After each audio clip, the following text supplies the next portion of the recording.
Dios los bendiga mucho, mis amados hermanos. ¿Cómo se encuentran en esta mañana?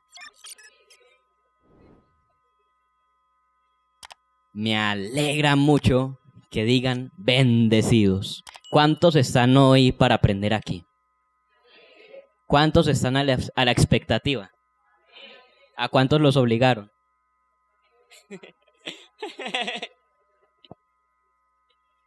Anhelo que esta mañana se encuentren inmensamente bien y que sea un día de muchas bendiciones, donde ustedes puedan ver que Dios está trabajando en ustedes. Hoy estaremos comenzando una serie muy hermosa y muy necesaria acerca de la venida de Cristo. Y es algo muy, pero muy impactante. Y ustedes se preguntarán, ¿cuál es el objetivo de la primera predicación de este mes? Es que usted pueda ver la venida de Cristo como una promesa. Cuando yo era más joven y menos feo, a nosotros nos hablaban mucho de la segunda venida de Cristo como una amenaza. Y de hecho, en ese tiempo nos asustaban un poco con una canción de Estanislao Marino que decía: Cristo vino y a su pueblo se llevó, me he quedado, es la gran tribulación. Y una canción bastante impactante. Ahí, por ejemplo, hablaba de una joven que buscaba y gritaba ¡mamá! Y un esposo buscando a la familia. Y yo creo que muchas veces hemos hablado de la segunda venida de Cristo de una muy mala manera. Como si fuera algo que nosotros no quisiéramos. No sé si ustedes vieron ese video que estaba circulando por internet hace ratico de unas señoras que cantaban el día que Cristo me venga a buscar y una gritaba: ¡todavía no, Señor!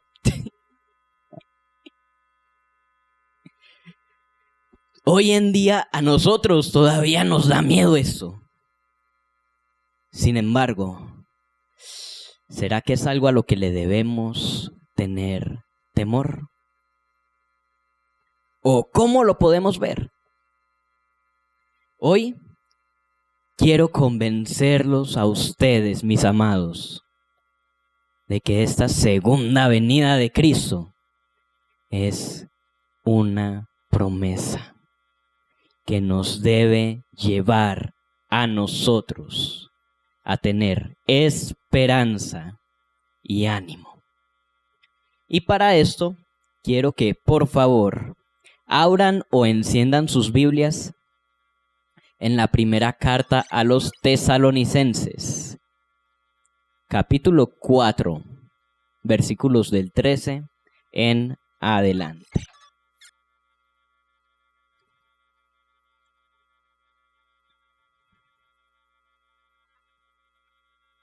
Primera carta a los Tesalonicenses, capítulo 4, versículos del 13 al 18. Leo a favor de ustedes. Tampoco queremos, hermanos, que ignoréis acerca de los que duermen, para que no os entristezcáis como los otros que no tienen esperanza. ¿Qué pasó?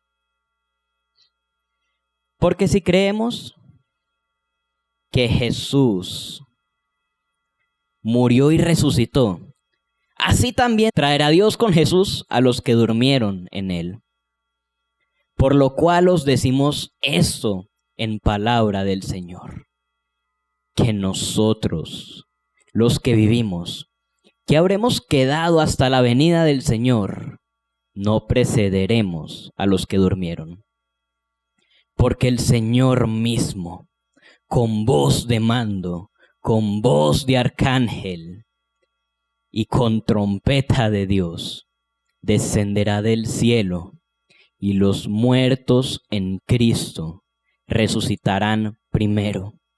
Luego nosotros, los que vivimos, los que hayamos quedado, seremos arrebatados juntamente con ellos en las nubes, para recibir al Señor en el aire.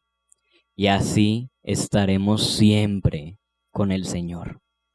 Por tanto, alentaos los unos a los otros con estas palabras. Amén. Entonces estaremos hablando sobre la promesa de su venida. Y como primer punto les quiero decir, tenemos esperanza. Ya ustedes leyeron el primer versículo de este bloque, que es el versículo 13, donde dice: tampoco queremos que ignoréis acerca de los que duermen, para que no os entristezcáis como los que no tienen esperanza. Resulta y acontece que para Pablo, una de las cosas que definía a los cristianos de Tesalónica, los diferenciaba de los demás, era la esperanza de su venida. Y ustedes me preguntarán, pero de pronto y vivirían bien, ¿no? Tenían motivos para tener esperanza. Y sinceramente, mis amados, para nada. Aquí, él está tratando el tema de la muerte. De hecho, cuando dice que no queremos que ignoréis acerca de los que duermen, es acerca de los que ya murieron, sin que el Señor aún viniera. Esta era una iglesia muy joven. Era una iglesia que había sido fundada hace muy poco tiempo y que desde el principio le tocó vivir las peores persecuciones. Ustedes verán aquí que esta iglesia se hizo de renombre muy rápidamente. Mejor dicho, era una de las iglesias más admiradas de la región, así como Toscana es admirado hoy en Medellín. Y había sido fundada hace muy poco tiempo. De hecho, ¿qué es lo que uno quiere cuando va a empezar a discipular a alguien? Que crezca. Y uno quiere que los primeros días en la fe sean bonitos, ¿no? Uno no quiere que empiece a luchar ya de una a los días de convertido. ¿Ustedes se imaginan una iglesia acabada de fundar, que está viendo que hacen un motín contra ella en la plaza y le sacan a las personas que habían iniciado la iglesia y que después la iglesia los tenga que sacar de noche? Era una iglesia que estaba viviendo cosas tremendas. De hecho, si ustedes abren la misma carta a los Tesalonicenses 2, del 13 al 15, van a ver un poquito acerca de ese sufrimiento.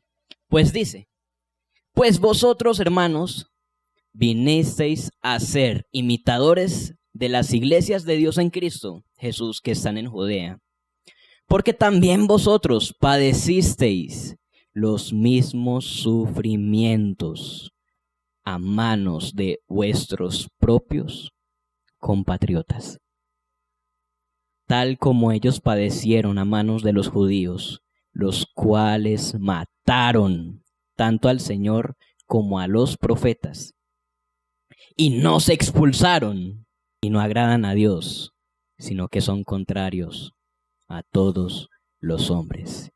Qué escenario tan bonito, ¿no? Y ahora, ¿ustedes qué dicen? ¿Si necesitaban esperanza o no? Y entonces, nosotros hoy también necesitamos esa esperanza, ¿verdad? Porque si bien allá en Tesalónica los sacaron así, vivieron eso. Y si ustedes quieren profundizar más en esa historia, pueden mirar Hechos 17. Ustedes, todos aquí estamos de acuerdo de que la vida, y mucho menos la vida cristiana, no es color de rosa. Y entonces, por eso es tan necesario resaltar este punto. Necesitaban esperanza. Necesitamos esperanza. Y según el apóstol Pablo, nosotros tenemos esa esperanza. Y entonces, ya les dije que a Pablo prácticamente les tocó sacarlo de noche a Berea. Ustedes se imaginan al pobre Pablo carcomiéndose. Ay, Dios mío, ¿cómo habrá quedado la iglesia? Cuando yo entré a la mesa de pastores, la primera reunión, se soltó una bomba grande, se destapó una olla. Pasó algo muy tremendo y era la primera reunión de este servidor y de otra persona. Desgraciadamente no les puedo decir qué fue lo que pasó, pero nos recibieron con un susto enorme. Y entonces me contaba la pastora Rocío que el pobre Nicolás se agarraba la cabeza y decía, ay Dios mío, yo que me llevé a ese muchacho allá y pasó eso. Si eso fue con una persona, imagínense un grupo entero de creyentes nuevos en la fe, ¿cómo estaría el pobre Pablo? Y entonces apenas pudo, mandó a Timoteo. Y cuando Timoteo fue a darle anuncio de cómo estaba la iglesia, Pablo escribió esta carta. Y entonces Pablo lo que busca aquí es darles esperanza. Es afirmarlos. En medio de una fuerte oposición que todavía no se había acabado. Y de hecho históricamente no se acabó. Si ustedes miran después la segunda carta a los tesalonicenses, sigue la misma oposición. Y Pablo sigue intentando darles un poquito de esperanza en medio de las persecuciones y las muertes de los hermanos de la iglesia. Y Pablo todavía conchudo dice, ustedes son los que tienen esperanza. Pero entonces,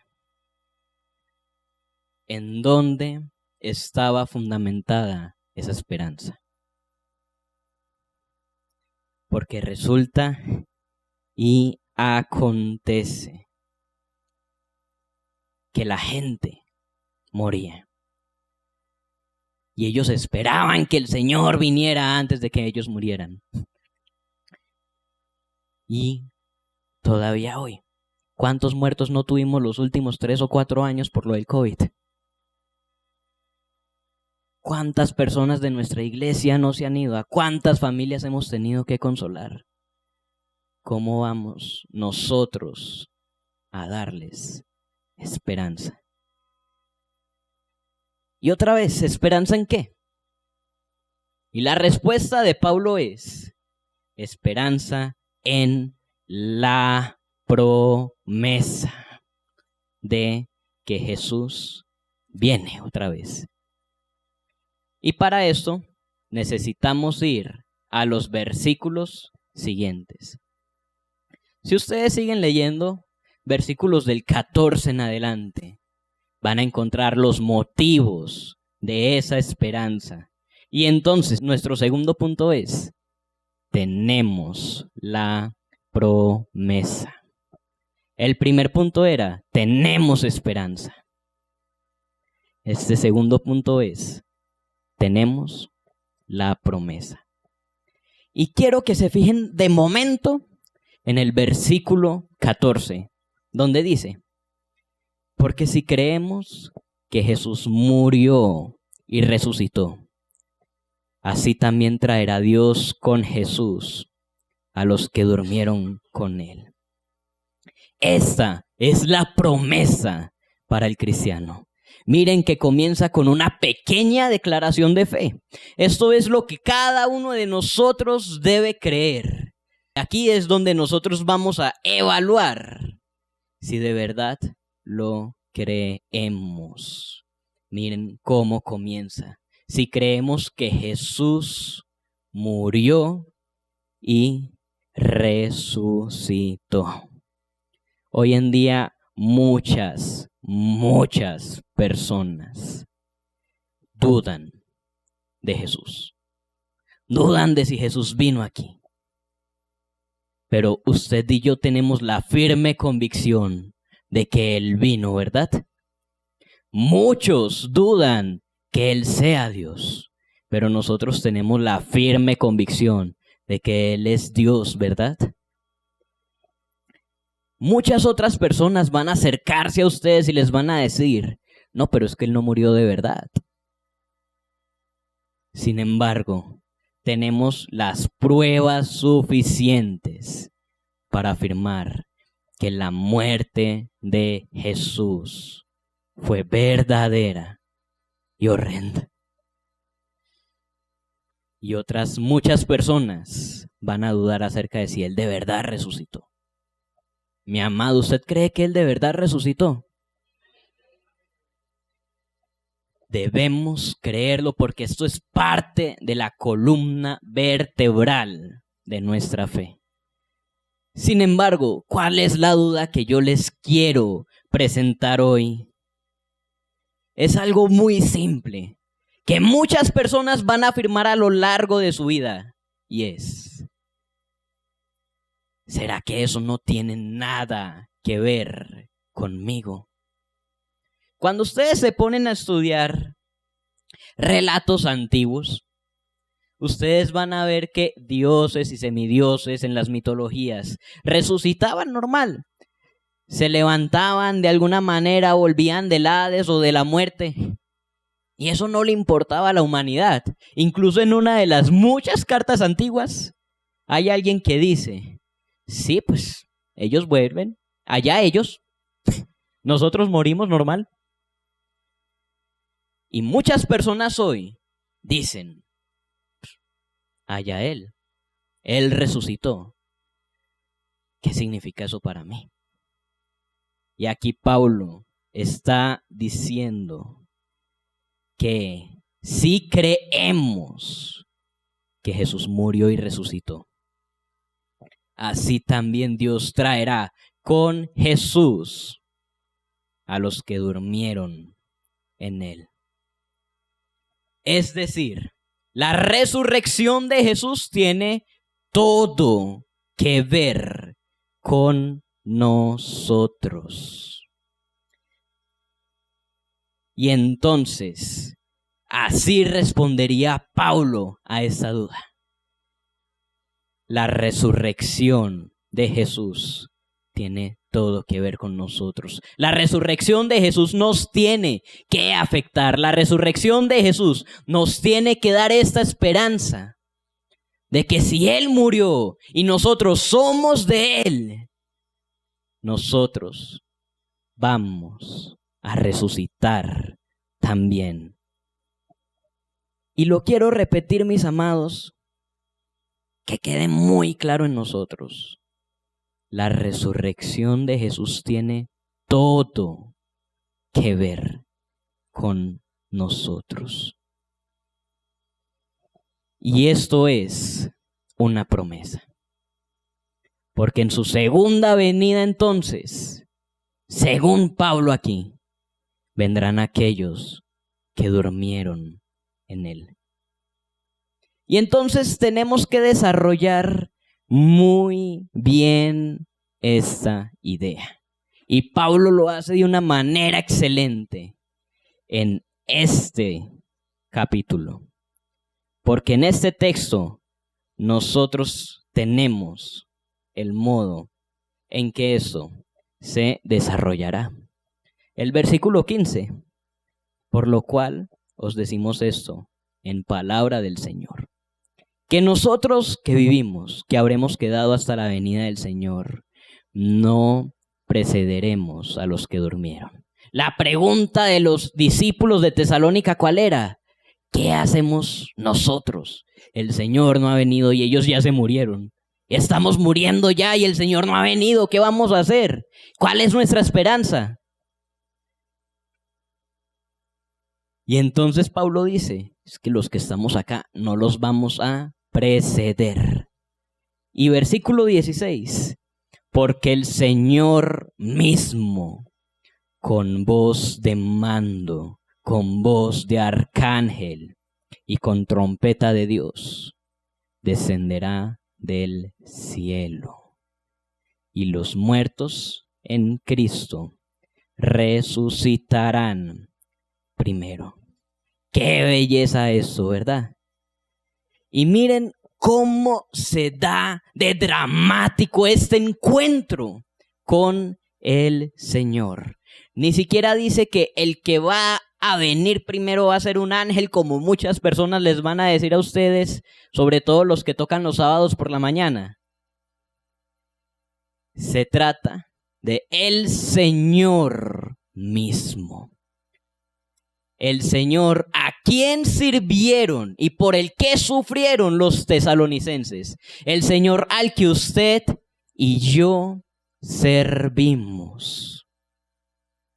Ese es el que viene. Aquel por el que nosotros trabajamos hasta el cansancio para expandir la palabra del Señor y por el que nos entregamos de lleno al ministerio. Por el que hacemos cosas que nunca imaginamos hacer. Porque aun cuando nosotros deseábamos una vida cómoda, aun cuando nosotros dijimos yo nunca voy a hablar en público, aun cuando nosotros dijimos yo nunca me voy a meter a un pueblo guerrillero, el Señor cambió nuestros planes y va a seguir cambiando nuestros planes. Y déjeme decirle que el Señor que cambia sus planes y con el que usted está peleando en este momento porque no quiere hacer lo que Él le manda hacer, es el mismo que viene por usted y por mí. Y entonces si nosotros seguimos peleando porque Él nos manda a hacer algo que nosotros no queremos, déjeme decirle esto muy bien. Él viene por usted. Que aún peleando con Él, está haciendo la obra. Y que encuentra que a veces la obra es muy sufrida. Que encuentra que a veces a uno los hermanos no lo saludan. O que va por primera vez a una iglesia y lo saludan desde el público de una. Resaltándolo. Claro que Tomás con la altura resalta mucho, pero... Entonces, Él viene. Y Él no dejará que ese esfuerzo suyo sea en vano, mi amado. Aun cuando aquí usted no sienta que las cosas se den bien. Aun cuando lo empiecen a difamar a uno porque empiezan con eso. Qué promesa tan hermosa que Él venga. Y entonces, ¿cómo sigue diciendo el versículo?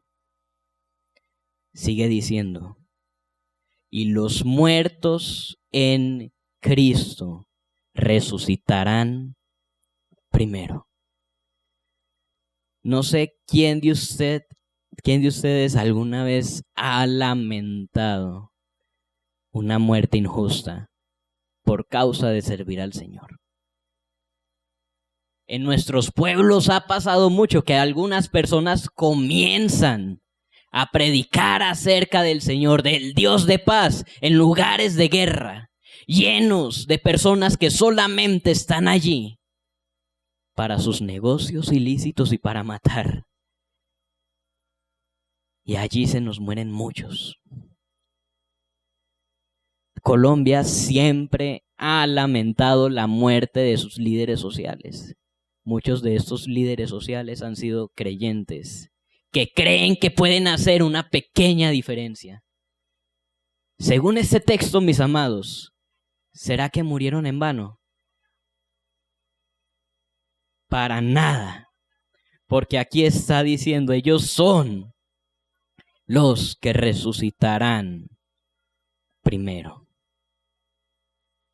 Y eso también a nosotros nos puede dejar algo. Porque a veces nosotros sentimos que el llamado al ministerio parece un llamado de muerte. En uno de los muchos pueblos, etnias de aquí, usted puede ir allá y simplemente, al poco tiempo, perecer por causa del Señor. ¿Será que entonces no vale la pena? ¿O vale cada segundo de dolor? Entonces, después de esto, el versículo continúa. Y es que en el 17 dice, luego nosotros, los que vivimos, los que hayamos quedado, seremos arrebatados juntamente con el Señor en las nubes para recibir al Señor en el aire. Y así estaremos siempre con el Señor. ¿Qué nos dice esto a nosotros, mis amados? Aquí podemos aprender que Él también viene por usted y por mí. Y yo he escuchado a muchas personas rechistar de esa promesa. Estaremos siempre con el Señor. Esa es la promesa. ¿Qué pasó con las mansiones? ¿Qué pasó con las calles de oro? ¿Qué pasó con todo eso? ¿Por qué será que Pablo no lo utiliza aquí para animar a los hermanos en una ciudad llena de mercancías más que Medellín? Mi amado, no hay mejor privilegio que estar con Él. Y nosotros debemos anhelar, debemos desear estar con Él. Y es tan necesario. Y si no lo deseamos, eso evidencia que no le conocemos y no le amamos. Un ejemplo muy sencillo. ¿Cómo ve usted a un joven enamorado? En el seminario hemos tenido muchos y Tomás me puede apoyar con eso. Y entonces a uno le toca decirle, oiga, ojo pelado, le va a tocar taparse los ojos porque le brillan demasiado y se va a dar cuenta. Le va a tocar taparse la cara entera porque se pone rojo y se va a dar cuenta. Le va a tocar esconder las manos porque le tiemblan cuando ella está cerca y se va a dar cuenta. Y también le va a tocar esconder los pies porque usted se pone a bailar delante de ella y se va a dar cuenta. Y le va a tocar mantener la boca cerrada porque si abre la boca va a decir un montón de barrabasadas delante de ella. Mejor dicho, ya no venga. Y esa persona que desea, que anhela, porque ora, porque vigila, por un momento cerca de ella. Nosotros debemos desear mucho más al Señor. Debemos ponernos rojos ante la sola promesa de poder estar una eternidad con Él. Porque Él es nuestro amado. De hecho, mis hermanos, aquí, este pasaje ejemplifica muy bien una boda. ¿Por qué? Porque el novio venía con el séquito, con las personas que venían con él, y otros tenían que salir a su encuentro y volver con él para recibirlo. Así era en el primer siglo. Y así eran las bodas que se celebraban en tiempos de Jesús y en tiempos de Pablo. Y entonces Pablo aquí lo que está diciendo es Él viene.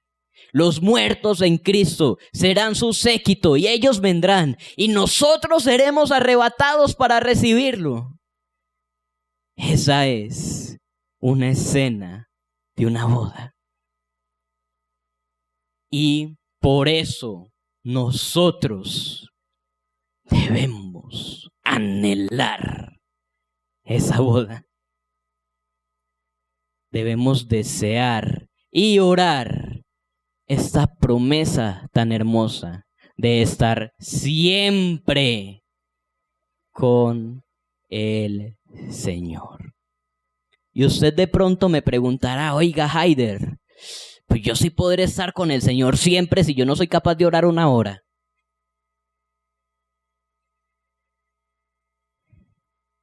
Desde aquí nosotros debemos aprender a amarlo.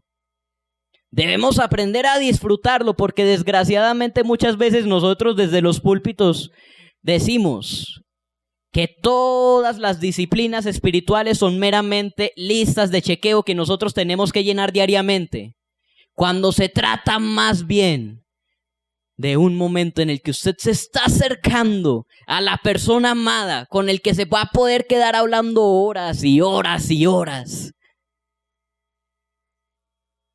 con quien usted va a disfrutar más en la vida, que es el Señor.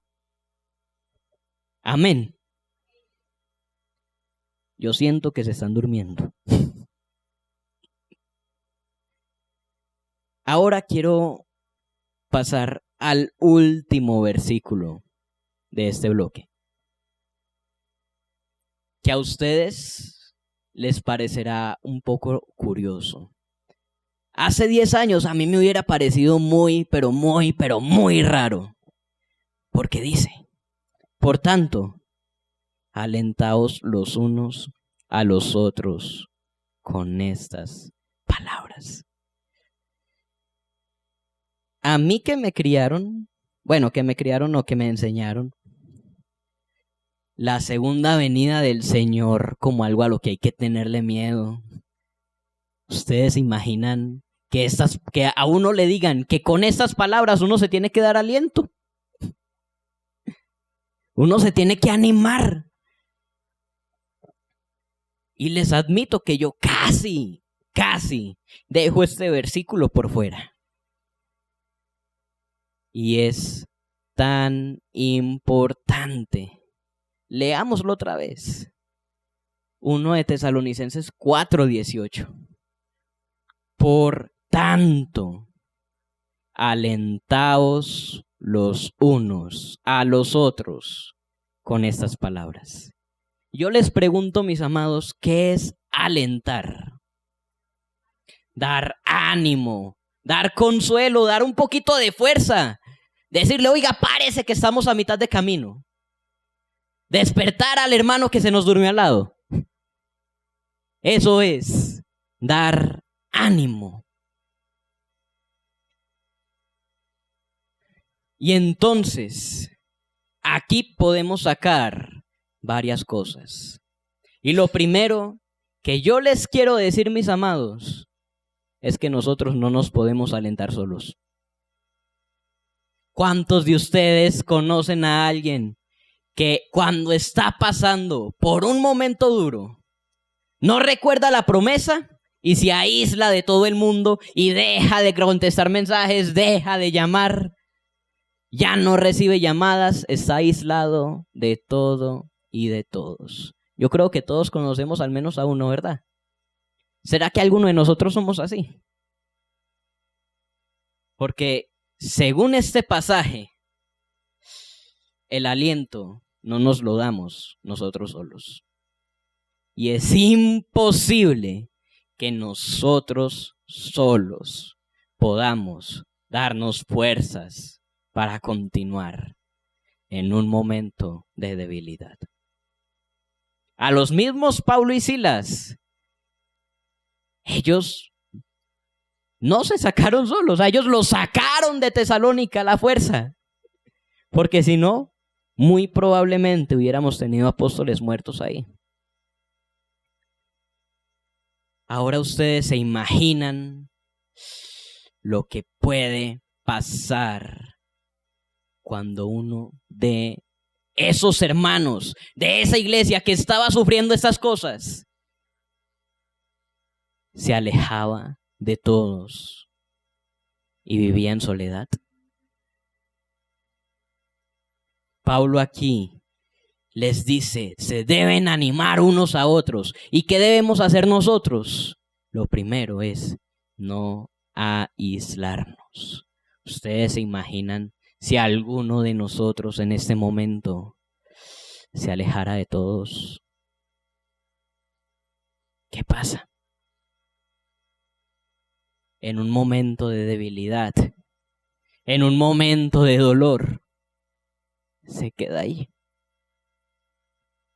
¿Quién de ustedes alguna vez ha hecho una parrillada? Una parrillada. Varios han... Bueno, un asado. ¿Qué pasa cuando ustedes sacan un carbón y lo dejan por fuera? Se va a apagar, ¿verdad? Ahí ni modo de que ese carbón mantenga la llama.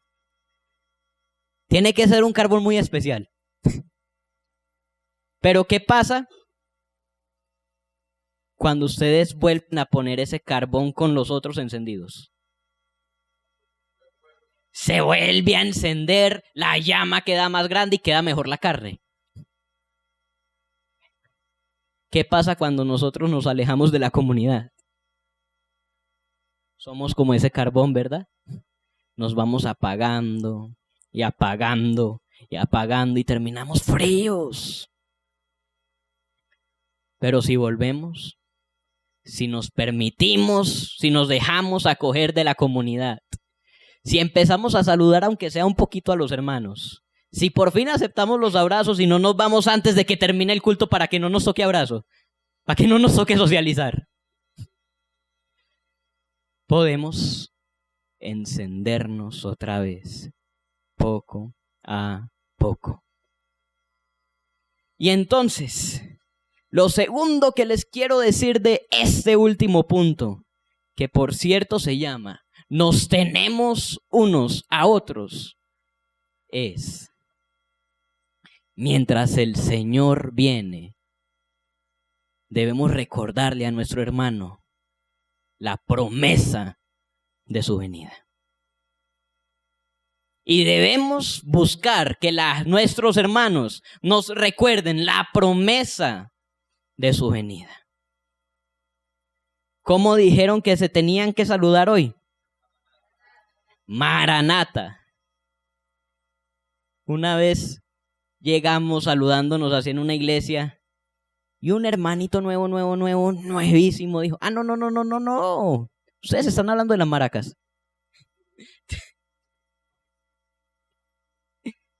Maranata significa Cristo viene.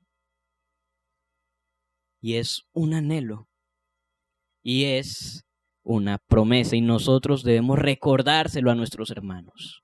Cuando estén en un momento de dolor, cuando estén desfalleciendo dentro de su ministerio, cuando sientan que lo que están haciendo no tiene sentido, cuando ya los están hiriendo en el ministerio, dentro de la iglesia, o cuando ya la gente no les quiere hacer caso, que yo creo que a todos alguna vez nos ha pasado, ¿no? ¿Cuántos de nosotros alguna vez intentamos comenzar un grupito y no nos vino nadie? Y le intentamos o nada. O empezamos un discipulado acá y la gente nos llega a las 7:30, 7:40 o no vienen. ¿Cuántos de nosotros hemos visto que a veces no nos va como queríamos que nos fuera? ¿Con cuántos de nosotros no han sido desagradecidos? Y nos han echado culpa de un montón de cosas que acontecieron después de que nosotros les presentáramos al Señor. ¿A cuántos de nosotros nos han intentado matar el espíritu alguna vez? Yo creo que a todos. Y si no lo han hecho, le aseguro que se lo van a hacer. Pero en medio de todo esto, debemos recordarnos los unos a los otros. Cristo viene por ti. Y entonces tu trabajo no es ni será en vano. Y esto debemos aplicarlo a nuestra historia. Puede que hoy nosotros estemos volviendo a comenzar después de haber tenido un periodo muy bueno de ministerio. Y lo que tú hiciste, mi amado, aunque en este momento no lo veas, no fue en vano. Y si tú en este momento estás comenzando a levantar, a hacer algo, quiero decirte que lo que vas a hacer no será en vano. Y Él vendrá por ti y te dirá: ven, buen siervo y fiel, sobre poco fuiste fiel, sobre mucho te pondré. Amén. Qué belleza, hermanos, ¿verdad? Entonces, hemos hablado de su venida como una promesa. Y quiero recalcar una última cosa antes de dar la conclusión. Esto no significa que nosotros no vayamos a resaltar lo que hacen los demás. Si alguien, así como nosotros le decimos al que predica mal que predicó muy mal, digámosle al que predica bien: oiga, gracias por esa palabra. Digámosle a las personas aquí: gracias por venir, gracias por orar, gracias por servir. Porque nosotros como iglesia tenemos un mal muy grande. No nos fijamos en las personas que llevan un poco de tiempo. No nos fijamos en las personas que están empezando a servir en lo que no es tan visible. No agradecemos por lo que recibimos. Y queremos que nos agradezcan por lo que damos. Hagamos de este viaje y de esta espera algo más ameno. Y quería terminar recordándoles entonces los 3 puntos de hoy. Tenemos una esperanza. Tenemos la promesa. Y nos tenemos los unos a los otros mientras esperamos. Mientras escribía esa conclusión, me fue inevitable poner aquí un versículo. Y este sí me gustaría que lo leyéramos todos juntos. Si Samuel me puede colaborar con Romanos 14:8.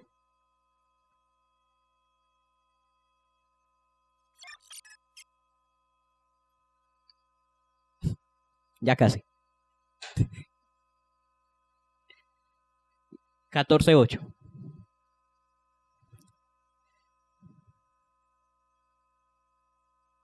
Leámoslo juntos.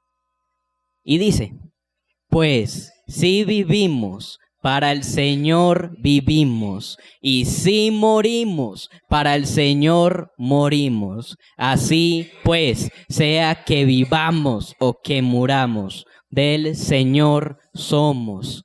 ¿De quién somos?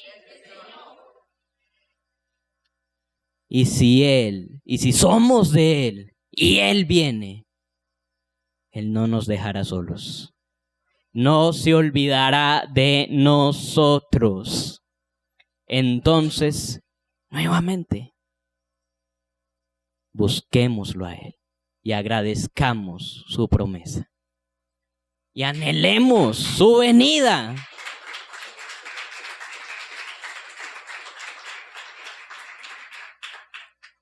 Y si es la primera vez que usted viene aquí y piensa que esta es una multitud de raros,